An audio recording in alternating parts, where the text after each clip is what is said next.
is playoff football time, and join now with Richie Altman from Southern Sports Central. And if you think it's playoff time, you don't have to look any further than to smell this man. I'm pretty sure he's wearing Dolce & Gabbana tonight. New cologne, maybe? A little something different. A little bring it back. We're always doing it big for the playoffs. So let's talk about just the playoffs in general. What do you think is the best matchup of round number one? Well, if you look at it, it's going to be Wando. They're going to travel up to a team like Conway. Conway's 3-6. You've got a 6-3 Wando overall. And you would think to yourself, okay, well, that's kind of different. Well, here's where the trickery begins.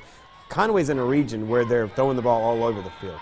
That's not going to work as well for them when they see a team like Wando. Where they're going to struggle with the running game is Conway's defensive line. They've got a kid already committed to South Carolina, and you look at this kid, his name's Taka Hemingway. He's a Division I, right? Hemingway's got to be a big deal. He is a big deal. And they can close the middle of the field. If they can somehow find a way around the corner, they can come back from the Grand Strand with a win. How about a team who will have the most trouble? It's going to be right down the road at Carolina Forest, which is a team that they've got a Division I quarterback sitting over there, and Mason Garcia. This kid is incredible. He throws the ball all over the field. He's already committed to East Carolina.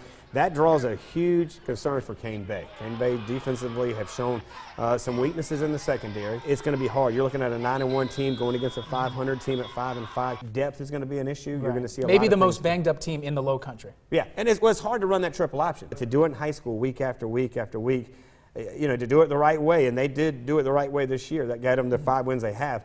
But can they maintain it on the road? That's going to be the question. Yeah. And how about a team that maybe we might not see now as coming out of the woodwork, but later on, a dark horse, if you will, throughout the playoffs? It's hard to say they're a dark horse, but they're really good. But nobody's talking about them as Goose Creek. I mean, these kids are incredible. They've got this quarterback that is just throwing the ball all over the field. He's able to complete almost anything. He's over 2,000 yards. He's got 24 touchdowns in the air. He's got about a handful or more on the ground. You put that in with a defense that seems to lock down the corners. Again, they beat Berkeley.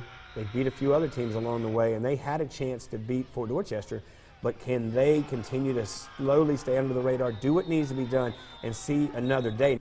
I mean, folks, if you think he smells good now on Sunday, imagine how it's going to be on Friday by the time we get to the playoffs. Richie, appreciate the time. Thank you.